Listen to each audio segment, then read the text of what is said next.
वाणी जीवन की रोटी, नयनों की ज्योति, अंधेरा मिटाती।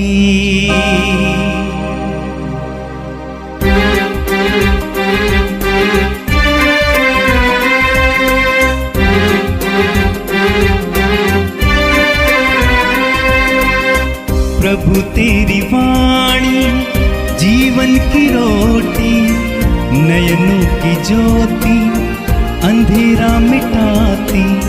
प्रभु तेरी वाणी जीवन की रोटी, नयनों की ज्योति, अंधेरा मिटाती। वाणी वाणी वाणी वाणी वाणी पवित्र है, शाश्वत है, जीवन का मन्ना है। Hallelujah hallelujah hallelujah hallelujah. सबको जय मसीह की। मैं प्रभु का सेवक धीरज सिंह आप सबका आज एक दिन नए दिन में खुदावन का धन्यवाद देता हूँ। उसकी ज़बरदस्त और महान उपस्थिति में जो मैं इस रूम में अपने पास महसूस कर सकता हूँ, जो पूरी रात उसने अपने अनुग्रह में रखा और बचाया आप सभी को और मुझे भी, उसका बहुत बहुत धन्यवाद।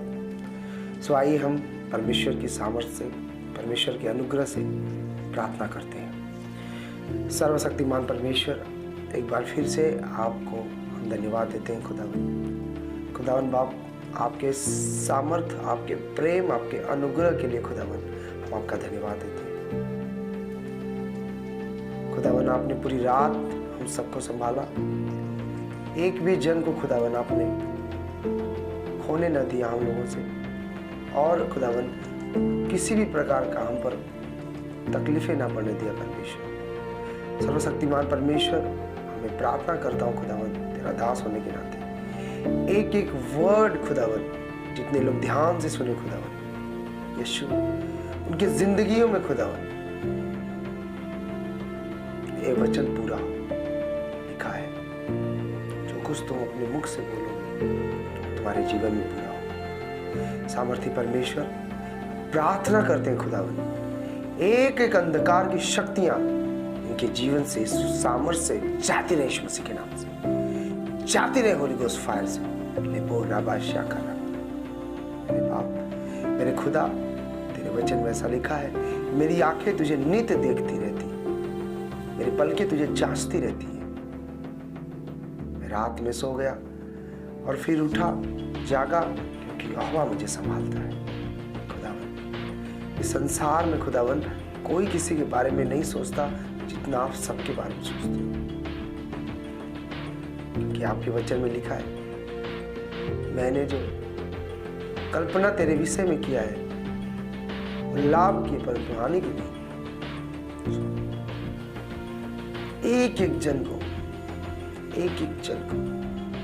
दास होने के नाते, तेरा सेवक होने के नाते प्रार्थना करता हूं, उनका जीवन खुदावन सामर्थ्य से भर जाए, ग्रेस से भर जाए, इनके दुश्मन इनके आगे घुटने टेके। तेरा वचन कहता है परमेश्वर, जितने भी तेरे सताने वाले हैं, नाम धराई वाले हैं, तेरे आगे लज्जित हो जाए। मैं तेरे दुश्मनों के आगे तेरा मेज बिठाऊंगा खुदावन, जैसे तूने दाऊद के आगे, खुदावन दाऊद को उसके दुश्मनों के आगे मेज बिठाया था खुदावन, कुचलवा दिया था खुदावन। इस सामर्थ्य से खुदावन अंधकार की शक्तियां, पाप की ताकतें, झूठी अफवाहें, डिप्रेशन, काला जादू, हर एक श्राप बंधन, fire the holy ghost, fire the holy ghost, fire the holy ghost, Jesus Lord. Thank you प्रभु, आपने हमारी प्रार्थनाओं को सुना। Thank you Lord, thank you Lord. आपका हम धन्यवाद देते हैं जीसस। पवित्र आत्मा, आपका हम धन्यवाद देते हैं। आपने एक महान सेवा में, एक अद्भुत महान अपनी पवित्रता में खुदावन हमें बुलाया है। हम इस योग्य नहीं थे परमेश्वर, पर ये सारा आदर महिमा केवल और केवल हम आपको देते हैं।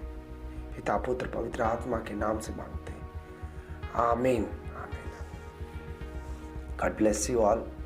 आप सब जन आशीषित हो खुदावन के चुने हुए लोगों। मेरा परमेश्वर जो आपका भी परमेश्वर है, वो कहता है मत डर केवल विश्वास रख। कहता है मत डर केवल विश्वास रख। क्या? अगर तेरे दुश्मन 1000 हैं तो तेरा परमेश्वर लाखों की सेना तेरे साथ रखता है। अगर तेरे पास चिंताएं सैकड़ों हैं तो कह रहा है तेरा परमेश्वर एक वचन से, एक वर्ड से वो सारी चिंताओं को मिटा देता है। क्यों? क्योंकि जो उसका वचन है, उसके ब्लड का जो कतरा है, लहू है, वो हमारे सारे पापों को धोता है। हालेलुया। सो आज जीवन की रोटी रोज में फिर से आप सबका स्वागत है। हम जीवन जीते हैं, बहुत सारे लोग जीवन जीते हैं, एवरीडे जीते हैं। कोई 50 साल तक जीवन जी लिया, कोई 10 साल का होगा, कोई 25 साल का होगा, कोई 40 साल का, 80 साल का। Hallelujah hallelujah. ये रोटी जो खुदावन देगा, वो कह रहा है मैं स्वर्ग से उतरा हूँ। हालेलुया। कह रहा है ये रोटी जो लोग खाएंगे वो कभी भूखे नहीं होंगे। ये रोटी जो लोग उस जो जल खुदावन का है वो कभी प्यासा नहीं होने देता। हालेलुया। मेरे भाइयों, मेरे बहनों, वो रोटी है क्या? वही रोटी जो जीवित है, यीशु मसीह का कलाम, यीशु मसीह का वर्ड, जो इन पवित्र दिनों में हम लोग 40 दिनों तक हमें चाहिए। हालेलुया। कल आपने पार्ट 1 देखा, जीवन की रोटी। हम उपवास में कैसे रह सकते हैं, कैसे उठा सकते हैं, उपवास में एक अच्छी आदत कैसे डालें।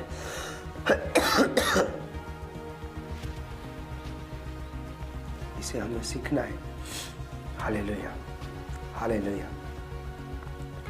आज हम लोग जो उपवास उठाएंगे, आज हम लोग जो उपवास के बारे में बात करेंगे, इसका एक वर्ड है कि उपवासी जो सच में परमेश्वर के लिए उपवासी हैं, हाँ, उपवास का वचन को पूरा करते हैं, तो ये उपवास का जो लक्षण है उनके अंदर क्या होना चाहिए। हम कैसे जाने कि ये बंदा, ये बहन, ये भाई सही उपवासी है। हाँ, हालेलुया। सो आइए हम परमेश्वर के वचन में देखते हैं कि परमेश्वर खुदावन बाप हमें क्या सिखाता है, हमें किस प्रकार से उपवासी रहना है। हाँ, हालेलुया। जब हम देखते हैं बाइबल में, तो परमेश्वर हमें उपवास के समय और उपवास के बाद भी हमें कैसे बनने के लिए सिखाता है। Hallelujah hallelujah hallelujah hallelujah hallelujah. Thank you Lord Jesus. आमीन। हम देखते हैं बाइबल में यशायाह का पुस्तक अध्याय 58 एक ऐसा अध्याय है जिस उपवास के बारे में बताया गया है। उस उपवास को जो लोग ऐसे करते हैं, हाँ, कह रहा खुदावन उनसे प्रसन्न होता है। कैसा उपवास है? हालेलुया। यशायाह 58 वचन 2 से हम पढ़ते हैं। हाँ? 2 से 12 तक आप पढ़ें। यशायाह 58 अध्याय 2 से 12 वचन तक। हालेलुया। इसमें ऐसा लिखा है, परमेश्वर कहते हैं वे प्रतिदिन मेरे पास आते और मेरी गति जानने की इच्छा ऐसी रखते हैं मानो वे धर्मी लोग हैं। यानी धर्मी मतलब मेरे लोग हैं, ऐसा दावा करते हैं, जिन्होंने अपने परमेश्वर के नियमों को नहीं डाला। वे मुझसे धर्म के नियम पूछते और परमेश्वर के निकट आने से प्रसन्न होते हैं। हालेलुया। अब यहाँ पे परमेश्वर हमें दिखा रहे हैं कि कुछ ऐसे भी लोग उपवास रखते हैं जो परमेश्वर की जानने की इच्छा रखते तो हैं, पर किनके सामने? मनुष्यों के सामने। कि हाँ, मैं भी तो 10 साल से उपवास रह रहा हूँ, मैं भी तो 5 साल से उपवास हूँ, मैं भी 40वां उठाया हूँ, बहुत सारे लोग ऐसे मिलते हैं, बोलते हैं मैंने ये पास्टर के द्वारा उपवास उठाया, हाँ वो पास्टर ने बताया था, हाँ वो सेवक ने बताया था तो उपवास उठाया, ये क्रूस में गई थी, ये गया था, वो किया था। पर परमेश्वर को कभी जाना ही नहीं, परमेश्वर के पास कभी गया ही नहीं, और बताते ऐसे हैं जैसे लगता हो परमेश्वर से बातें कर रहे हैं। Hallelujah, hallelujah.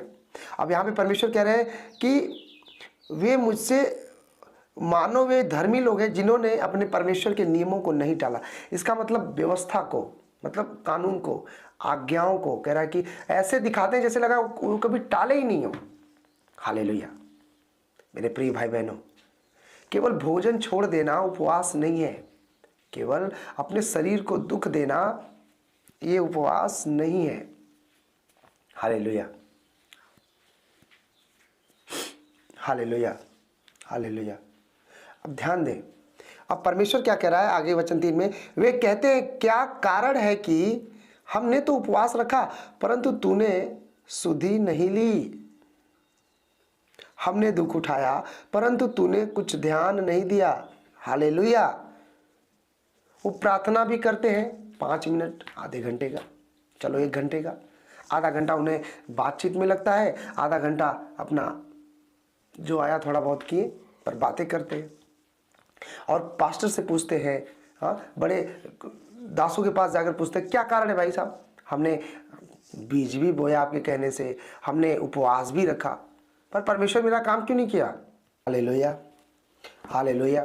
कह रहा उदारता से भूखे की सहायता करें और दीन दुखियों की संतुष्ट करें, तब अंधियारे में तेरा प्रकाश चमकेगा, तेरा घोर अंधकार दोपहर का सा उजियाला हो जाएगा।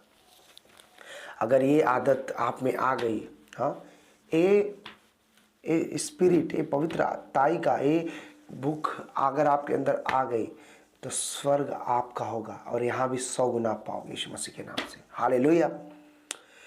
अब अगर हम इस वर्ड को देखें ध्यान से कि उदारता से भूखों की सहायता करें, तो बाइबल में ऐसे बहुत सारे लोगों को हम देख सकते हैं, और विशेषकर हम देखते हैं दाऊद को। वो हमेशा ऐसे लोगों के प्रति वफादार रहा परमेश्वर के कामों के लिए,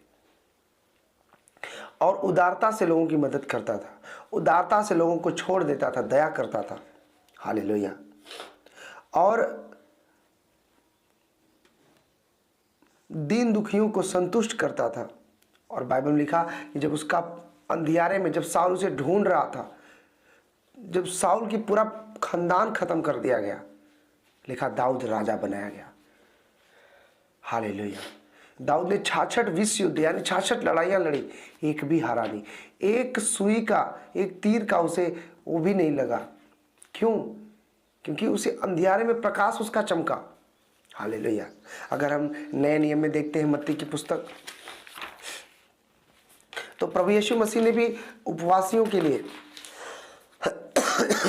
जो 40 उपवास उठा रहे, या जो सच्चे परमेश्वर के लोग हैं उनके अंदर ये लक्षण बताया है। सो आइए मत्ती रची सुसमाचार अध्याय 5 को हम देखते हैं, और इसमें देखते हैं कि अगर जो लोग सच्चे उपवासी हैं या आज से इस वर्ड को सुनने के बाद बनेंगे, उनके अंदर ये लक्षण होंगे। आपको कैसे पता कि इनके अंदर पवित्र आत्मा है या कोई और आत्मा है? क्योंकि हर एक आत्मा की प्रतीति नहीं करनी चाहिए, पर परखना चाहिए। हालेलुया। बाइबल में ऐसा लिखा हुआ है, और हम देखते हैं कि परमेश्वर बार बार हमें चेतावनी देते हैं। यीशु मसीह बार बार सावधान रहो, चौकसी करो, सावधान रहो, चौकसी करो। पर किससे? मनुष्यों से नहीं, शैतान से। और उसे कैसे चौकसी कर सकते हो? वचन से। क्योंकि लिखा पेड़ अपने फलों से पहचाना जाता है। अगर हमने अच्छी अच्छी बातें यहाँ पे रिकॉर्डिंग रूम में किया और फिर मेरे जीवन में कुछ और चल रहा है, तो फिर मेरे अंदर पवित्र आत्मा कहाँ है? पर मैं आपको लक्षण बताता हूँ किसके अंदर पवित्र आत्मा है। कैसे जानोगे कि इनके अंदर पवित्र आत्मा है या नहीं है?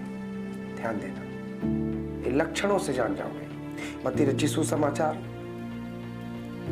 अध्याय 5 वचन 3 से हम देखते हैं कि प्रभु यीशु मसीह ने कहा था कि उपवासी के अंदर, जो सच्चा उपवासी होगा, परमेश्वर का भूखा होगा, उसके अंदर एक वर्ड होगा, एक आदत होगी, वो बंदा दीन होगा। वचन 3 से लेकर अगर हम 10 तक देखते हैं, पहला दीन, दूसरा शोक करने वाला, तीसरा नम्र व्यक्ति होगा। चौथा धार्मिकता का यानी परमेश्वर के राज्य का, सुसमाचार का सुनाने वाला होगा, सुनाने वाली होगी। वो भूखा प्यासा होगी अपनी गवाहियों को बताने के लिए कि मैं कितने लोगों को बताऊं। सातवां में वचन में वो दया करने वाली होगी, दया करने वाला होगा। आठवां में उसका मन जो होगा शुद्ध होगा। और 9वें वचन में वो मेल कराने वाला होगा। मेल मतलब क्या? अपने परमेश्वर से अन्य जातियों से मेल कराएगा, डरेगा नहीं। बहुत सारे ऐसे लोग हैं जो घरों में जाकर घर बिगाड़ देते हैं, शांति को अशांति बना देते हैं। Hallelujah, hallelujah, hallelujah, hallelujah. मेरे प्रिय भाई बहनों, कह रहा मेल कराने की आत्मा उसके अंदर होगी। और आखिरी लास्ट, वो धार्मिकता के कारण अपने प्राण की भी चिंता नहीं करेगा, यानी प्रभु यीशु के सुसमाचार के लिए हर समय वफादार। कैसे पता? ये सारे लक्षण हमारे प्रभु यीशु मसीह में।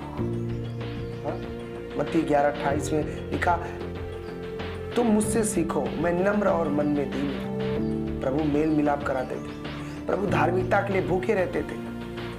प्रभु सताए जाते थे और इतना सताव सहा, इतना सताव इस धरती पर ऐसा किसी ने नहीं सहा जितना हमारे प्रभु ने सहा। वो शोक करते थे। कैसे? जब लाजर मरा वो रो रहे थे। हालेलुया। वो दीन थे मन के, वो नम्र थे। कोई धक्का मार रहा है, कोई ये कर रहा है, कैसे पता? जब 12 साल की लहू वाली औरत ने उसे छुआ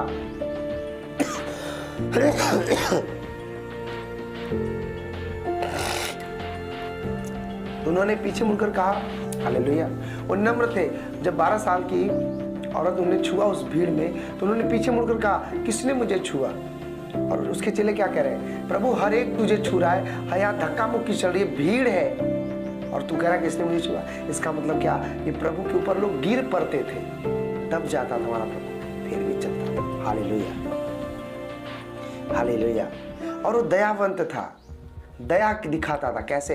व्यभिचारी औरत को पकड़ के लोग लाए, ये देखो ये क्या कहता है। और कहता है कि जो धर्मी है ना, कह रहा हूं पहले पत्थर मारे। हालेलुया। और कोई नहीं मार पाया, सब चले गए। उसने कहा, हे नारी, किसी ने तुझे आज्ञा नहीं दिया मारने? उसका नहीं प्रभु। कह रहा, जा, मैं भी तुझे क्षमा करता हूं, भली कुशल से रहे। 38 साल के बीमार को कहता है, क्या तू ठीक होना चाहता है? उसे दया किया। अंधे से कहता है, कोढ़ी से कहता है, मैं चाहता हूं कि तू चंगा हो जा। इसका मतलब क्या? परमेश्वर दया करता था, आज भी वो दया कर रहा है कि अपने बुरे कामों को छोड़ दो, अपने व्यभिचार से, अपने पाप से, एक दूसरे की जलिस से कह रहा है बाहर निकल आओ। मेरा चर्च बड़ा, मेरा पास्टर बड़ा, मैं ज्यादा प्रेयर करता हूं, मैं ज्यादा प्रेयर करती हूं। कह रहा नहीं, कह रहा बाहर आओ। याकूब 4:10 में लिखा, प्रभु के सामने दीन बनो, वो तुम्हें शिरोमणि बनाएगा। क्या कह रहा? दीन बनो। ये नहीं कह रहा मैं तुम्हें दीन बनाऊंगा। यहां पे लिखा 3 में, धन्य है वे जो मन के दीन है, क्योंकि स्वर्ग का राज उन्हीं का है। अब ये नहीं कह रहा धन्य है होगे तुम लोग जिसे मैं दीन बनाऊंगा। अगर प्रभु दीन बना देगा तो फिर कोई रह नहीं पाएगा, इसलिए खुद बन जाओ दीन। ये कभी वो कहते हैं कि हमने दुख उठाया परंतु तूने ध्यान नहीं दिया। अब परमेश्वर कह रहा है कि मैं तुम्हें दुख उठाने के लिए कहता कहाँ हूं? मैंने तुम्हारा सारा दुख तो उठा लिया है, तुम्हें दुख उठाने की जरूरत तो है नहीं।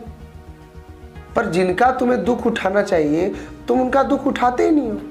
और मैं आज बताऊंगा कि जैसे उपवास से खुदावन प्रसन्न होता है, यीशु मसीह प्रसन्न होता है। हालेलुया। उपवास सामर्थ्य आप सीखोगे और देखोगे वचन से। आगे परमेश्वर कहता है सुनो, कह रहा है, और मुझसे पूछते तो मैं कहता हूं सुनो, उपवास के दिन तुम अपनी ही इच्छा पूरी करते हो और अपने सेवकों से कठिन कामों को कराते हो। कह रहा जो उपवास तुम करते हो ना, वो मेरी इच्छा नहीं, तुम अपनी इच्छा पूरी करते हो। और कह रहा है अपने लोगों पर, अपने सेवकों पर या अपनी फैमिली पर कह रहा बोझ डालते हो, खुद बोझ नहीं लेते हो। Hallelujah, hallelujah. अब परमेश्वर कह रहे हैं ऐसे लोगों से जो केवल दिखावटी का उपवास रखते हैं, हल्ला करने वाले रहते हैं, कह रहा है कि सुनो, तुम्हारे उपवास का फल ये होता है कि तुम आपस में लड़ते और झगड़ते, दुष्टता से घूंसे मारते हो। जैसा उपवास तुम आजकल रखते हो, प्रभु ने कहा, जैसा उपवास तुम आजकल रखते हो ना, उससे तुम्हारी प्रार्थना ऊपर यानी स्वर्ग में जाती ही नहीं है। तो फिर प्रार्थना जाती कहाँ है? हालेलुया। कहीं ऐसा तो नहीं कि हम लोग भटक रहे हैं, कहीं ऐसा तो नहीं कि हम धोखे में पड़े हैं कि बस यीशु आने वाला है और हमें ले जाएगा, क्योंकि हम उपवास में हैं, क्योंकि हम बड़े पास्टर को जानते हैं, क्योंकि हम बड़े बड़े लोगों से हमारा जान पहचान है, क्योंकि हम बड़े दिन से विश्वासी हैं। मेरे प्रिय भाई बहनों, परमेश्वर सबसे प्रेम करते हैं, और क्यों ना करेंगे, क्योंकि उन्होंने अपने इकलौते पुत्र को हमारे और आपके लिए, इस समस्त जगत के लिए दिया, न कि जाति धर्म बदलने के लिए दिया। पूरी बाइबल में कहीं नहीं लिखा है धर्म परिवर्तन या ईसाई धर्म। हालेलुया, ये अलग मैटर है। पर आज हम देखते हैं वचन 5 में कि परमेश्वर कहते हैं, जिस उपवास से मैं प्रसन्न होता हूं, अर्थात जिसमें मनुष्य स्वयं को दीन करे, क्या तुम इस प्रकार करते हो? प्रभु कह रहा, जिस उपवास से मैं खुश होता हूं, उसमें तुम्हें दीन होना है। क्या तुम करते हो? अब दीन, आगे वचन एक और हम देख लेंगे, वचन 6 में, यशायाह 58:6, जिस उपवास से मैं परमेश्वर प्रसन्न होता हूं, कह रहा जिस उपवास से मैं प्रसन्न होता हूं, वह क्या यह नहीं कि अन्याय से बनाए हुए दासों और अंधेर सहने वालों का जुआ तोड़कर उनको छुड़ा लेना और सब जुओं को टुकड़े टुकड़े कर देना। अब सुनिए, हालेलुया। परमेश्वर कह रहे हैं, अगर आप 40 दिन का उपवास रखे हो, तो कह रहा है क्या उपवास यह नहीं कि उपवास के दौरान अन्याय से बनाए हुए दासों और अंधेर सहने वालों का जुआ तोड़कर उनको छुड़ा लेना और सब जुओं को टुकड़े टुकड़े कर देना। अब इस सब जुआ को टुकड़े टुकड़े करने का क्या अर्थ है? जाति धर्म, मैं बड़ा तू छोटा, मैं पैसे वाला तू गरीब, हाँ, मेरे पास तो ये है, मेरे पास तो वो है, मेरे पास ये नेकलेस है, मेरे पास वो गाड़ी है, मेरा बाप ये करता है, मेरा पति ये करता है। कह रहा ये जुए हैं। कह रहा इसको तो टुकड़े टुकड़े कर दो। कह रहा ईगो, घमंड को, गुस्से को कह रहा खत्म कर दो। Hallelujah, hallelujah, hallelujah. और ध्यान देना, जब आप इस वचन को आगे पढ़ोगे तो उसमें क्या लिखा, क्या वह यह नहीं कि अपनी रोटी भूखों को बांट देना, अनाथ और मारे मारे फिरते हुओं को अपने घर ले आना, किसी को नंगा देखकर वस्त्र पहनाना और अपने जाति भाइयों से अपने को न छिपाना। हालेलुया। ये वचन बड़े ध्यान से समझना। कह रहा है, एक और तरीका बता रहा परमेश्वर कि चलो 40 दिन में तुम उपवास हो, तो केवल रोटी छोड़ना नहीं, उपवास का मतलब होता है त्यागना, पश्चाताप करना। और आप सबको इस चीज का ध्यान देना है, क्या मैं सच में अपने जीवन से बुराइयों को त्याग दिया हूँ? क्या मैं सच में गंदे दोस्त, गंदे फ्रेंड, गंदे रिश्तेदार जिन्हें मैंने प्रभु का सुसमाचार सुनाया और उन्हें कोई परवाह नहीं? अगर नहीं परवाह भाई जब तुझे, तो ले मैं भी तुझे छोड़ता हूँ। तुझे लगता है कि संसार में मैं बड़ा हूँ, तो ठीक है, एक दिन तेरा मेरा लेखा लिया जाएगा। कह रहा है क्या वह नहीं कि अपनी रोटी भूखों को बांट देना? अपनी रोटी का मतलब क्या होता है? एक परमेश्वर का वचन भी रोटी है। और एक रोटी है जो हम प्रतिदिन खाते हैं। अगर आप 40 दिन में एक टाइम उपवास हो, तो मान लो दिन में अगर उपवास हो, आप 5 रोटी खाते थे, 4 खाते थे, तो कह रहा क्या हो, दिन वाली रोटी ऐसा नहीं कि तू उसे जो, अगर एक रोटी का दाम 4 रुपये या 5 रुपये रखो, तो कह रहा क्या रोज का 20 रुपये नहीं हुआ उस रोटी का दाम। तो कह रहा वो उसे, तेरा एक काम नहीं कि जो प्रतिदिन की रोटी जो तू नहीं खा रहा है उसे इकट्ठा करता जाए, या ऐसे जगहों पे जाकर उसे बांट दे, जरूरतमंदों को उन्हें दे दे। Hallelujah, hallelujah, hallelujah, hallelujah. आगे लिखा, अनाथ और मारे मारे फिरते हुओं को अपने घर ले आना। ध्यान देना, अनाथ और मारे मारे फिरते हुए, जो परमेश्वर के सच्चे लोग होते हैं ना, उन्हें संसार अनाथ गिनता है कि इनका कोई रिश्तेदार नहीं है, इनको कोई बुलाने वाला नहीं है। हाँ, ये तो जाति से, धर्म से अपने निकाले हुए हैं। हालेलुया। तो एक अनाथ होता है जो शारीरिक में देखो तो माँ बाप बिना का होता है। अगर ऐसे बच्चों को भी आप मदद करते हो, लाते हो, तो भी अच्छा है। लेकिन ये अनाथ का मतलब क्या हुआ? जब आप यूहन्ना में पढ़ोगे, परमेश्वर ने कहा मैं तुम्हें अनाथ नहीं छोड़ूंगा, मैं तुम्हारे पास आता। इसका क्या अर्थ है?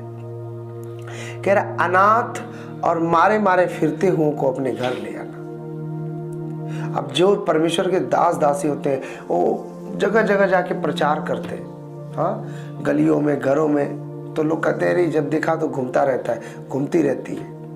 तो कह रहा ऐसे लोगों का स्वागत करना, ऐसे लोगों से और भी मेल मिलाप करना, संगति देना। Hallelujah, hallelujah. आप इब्रानियों की पुस्तक में पढ़ोगे तो लिखा बहुत ऐसे लोग हैं जो संसार से निकल गए, दरारों में ऐसे जगह जाते क्योंकि उन्हें संसार अच्छा नहीं लगता, वो परमेश्वर की खोजते थे और परमेश्वर ने अपना दर्शन दिया, उन्हें स्वर्ग में लिया। हालेलुया। और परमेश्वर कह रहा है अपने जाति भाइयों से अपने को न छिपाना। ये वर्ड क्या कह रहा है? अपने मसीह भाइयों से। अगर आपके पास गांव में कोई मसीह बहन है, कोई मसीह भाई है, अगर उसे किसी चीज की जरूरत है और आपके पास वो चीज है और आपको मालूम कि अगले को उसे चाहिए, वो न मांगे फिर भी आप खड़े हो जाओ मदद के लिए। हालेलुया। मैं नहीं कह रहा हूँ राह चलते हुए गाड़ी पे किसी को बैठा लो, ये बहुत बड़ा धर्म है, नहीं। ऐसे तो कोई सटाकर आपको गलत भी लगा सकता है। तो आप अगर अगुवाई हो तो आप ऐसा कर सकते हो, लेकिन अगर नहीं तो कोई दिक्कत नहीं। पर ध्यान दे, बाइबल हमें बताती है कि अपने जाति भाइयों से अपने को न छिपाना, अपने आप को प्रकट करना मदद के लिए। और जब आप लोग इस वर्ड को पूरा करोगे तो आगे वचन 8, 9, 10, 8, 9 में जबरदस्त आशीष लिखी है। मेरे प्रिय भाई बहनों, जो व्यक्ति सच्चा उपवासी होगा, जो व्यक्ति सच में परमेश्वर से प्रेम करने वाला होगा, उसके अंदर पहला लक्षण है दीन का, नम्र का। अगर आप पुराना नियम पढ़ो, गिनती की पुस्तक 4:12 में ऐसा लिखा होगा, मूसा सारी पृथ्वी के लोगों से बहुत अधिक दीन था, यानी नम्र था। तभी तो सारे इजरायली आकर कुड़कुड़ाने लगते थे। अगर आज के डेट में ऐसे कोई महान दास हो जो नदी के सामने खड़ा हो और बोले कि रास्ता दे और 2 फाड़ हो जाए, बोलो, और उस दास पे कोई बात कर सकता है? आज नहीं कर सकता ना, क्योंकि वो तो बड़े हो गए। वो अलग बात है, प्रभु के दास बड़े रहे, आशीष मिले। पर ध्यान देना, मूसा इतना सब कुछ काम करता था खुदावन का, और खुदावन उसके साथ बड़े बड़े काम करता था। वो अपनी आंखों से देखते थे लोग, फिर भी उसे कुड़कुड़ाते थे। क्या तू ही परमेश्वर का पास्टर है? क्या हम लोग नहीं? हमसे यहोवा नहीं बात करता? सगे हारून और मरियम खुद ही पाप में पड़ गए, और परमेश्वर इस पाप के कारण कि तुम कौन होते हो मेरे दास पे ऊपर अंगुली उठाने वाले। आज बहुत सारे ऐसे कलीसियां हैं, ये अंगुली उठाते हैं एक दूसरे पे। और बाइबल क्या बताती है कि आपस में मत कुड़कुड़ाओ। यीशु मसीह ने कहा यूहन्ना की पुस्तक में, आपस में मत कुड़कुड़ाओ। उनके अंदर कुड़कुड़ाने की आत्मा नहीं होगी। जो सच्चे उपवासी होंगे, जो ब्लेसेड होंगे। आमीन। मेरे परमेश्वर इस वचन के द्वारा आप लोगों को समझ दे, इस वचन के द्वारा आपको बुद्धि दे और इस वचन के द्वारा आपको आगे ले जाए। अगर आप विश्वास करते हो कि ये वचन खुदावन की ओर से, सेनाओं के परमेश्वर से है, मेरे भाई बहनों ध्यान देना, हमारा आपका कोई जाति आपसी दुश्मनी नहीं है। हाँ ना, मैं आपसे बड़ा होना चाहता हूँ, जो लोग मुझे देख रहे हैं या देखेंगे, ना मुझे आपसे कोई इनाम चाहिए।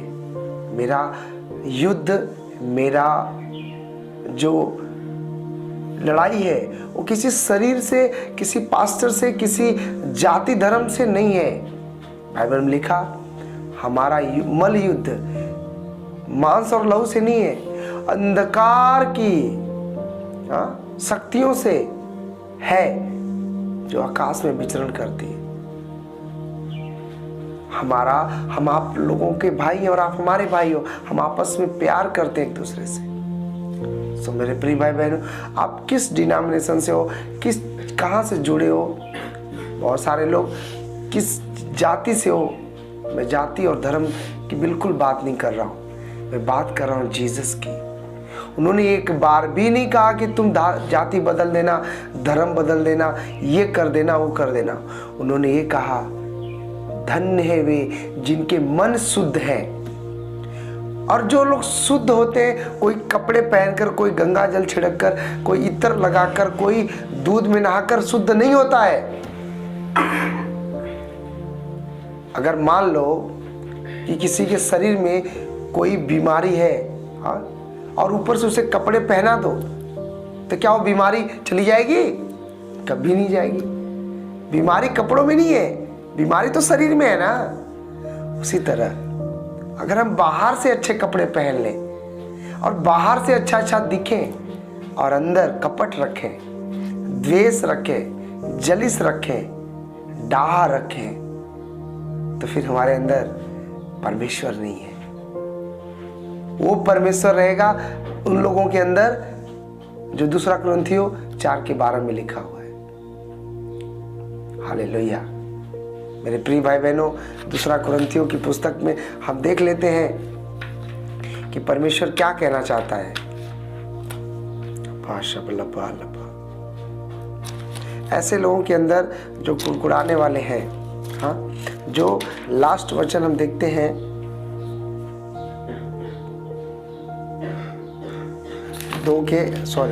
दूसरा कुरिन्थियों 2 का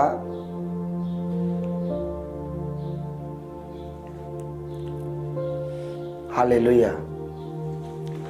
दूसरा कुरिन्थियों 4:4 में लिखा, दूसरा कुरिन्थियों 4:4 में लिखा, और उन अविश्वासियों के लिए जिनकी बुद्धि इस संसार के ईश्वर ने अंधी कर दी है।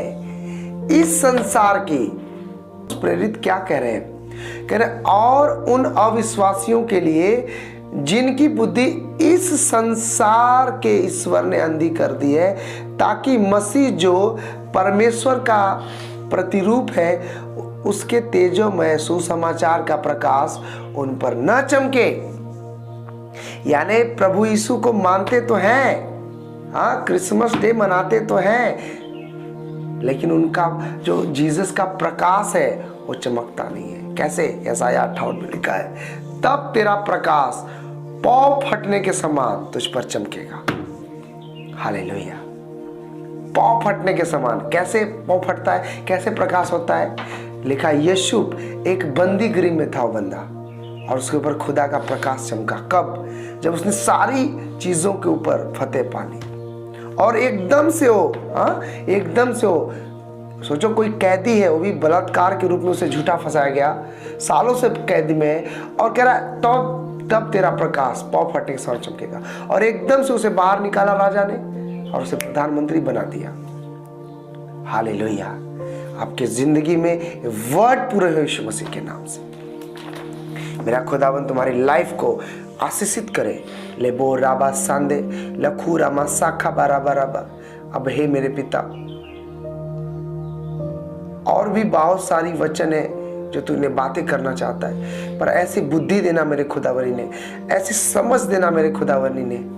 मेरे पिता, जो कुछ मैं नहीं बोल पाया हूँ खुदावन, तू इन्हें आत्मा में समझ दे देना मेरे परमेश्वर, खुदावन यीशु के नाम में, आमीन। आइए हम प्रार्थना करते हैं। सर्वशक्तिमान परमेश्वर, आपका धन्यवाद देते हैं खुदावन, आपने बोलने की ताकत दी, जैसे मुझे वैसे इन्हें समझने की और वचन का मनन करने की ताकत देना, इन्हें जांचने का परखने का ताकत देना, कि जैसा तेरे वचन में लिखा हर एक जन स्वयं को ही जांच कर ले। हालेलुया।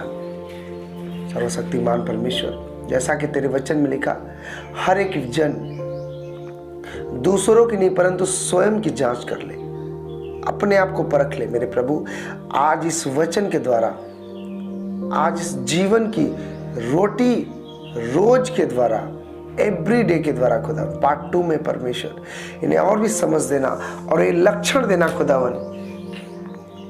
मेरे परमेश्वर, तू भला परमेश्वर है। मैं परमेश्वर इनके लिए प्रार्थना करता हूँ, जितने लोग इस वचन को देखें, जितने लोग इस वचन को सुने समझे, दूसरों को भी खुदावन इनवाइटेड करें। मेरे पिता यीशु, तेरे वचन में लिखा तुम थोड़े में ही अगर संतुष्ट हो, वफादार हो, तुम्हें बहुत दिया जाएगा। मेरे प्रभु, बहुत सारी ऐसी चीज़ें हैं जो लोगों के अनुसार अभी हम लोगों के पास नहीं है, लोगों के अनुसार, पर मैं मानता हूँ परमेश्वर कि तू मुझे दे चुका है। हाँ मेरे परमेश्वर, तेरे वचन में लिखा मुंह के वश में, जीभ के वश में जीवन और मृत्यु दोनों है। खुदावन, जैसा मैं बोलूँगा वैसा फल खाऊंगा। मैं बोलता हूँ खुदावन अपने मुख से कि मेरे जीवन में हर वो कमियां जा चुकी है और इन प्रेयर रिसीव करने वाले लोगों के जीवन में भी ये आशीष आ चुकी है। ले बो राबा सांदेरे में बीमारियां छोड़े और यीशु के नाम से जाती ने होली गोस्ट फायर, व्यभिचार, गुस्सा, क्रोध, जलन, होली गोस्ट फायर दो होली गोस्ट। मेरा परमेश्वर पवित्र आत्मा कह रहा है, इस वचन को जो लोग सुनेंगे आत्मा और सच्चाई से, शांत माहौल में, मैं उनके जीवन में नया ऊर्जा पैदा कर दूंगा। मेरे खुदावन, तू भला परमेश्वर है राजा। सारा आदर महिमा केवल और केवल मैं तुझे देता हूं मेरे परमेश्वर। प्रभु यीशु मसीह के नाम से ये प्रार्थना जीवित यीशु के स्वर्ग में ग्रहण किया जाए। आमीन, आमीन, आमीन। गॉड ब्लेस यू सबको। जय मसीह। आप सबको प्रभु आशीष दे, बचे रहें, स्वस्थ रहें, भले रहें और अपने विरोधियों के लिए प्रार्थना करते रहें। अपने लोगों के लिए लगातार प्रार्थना में रहें। पार्ट 2 को देखें। कल मिलते हैं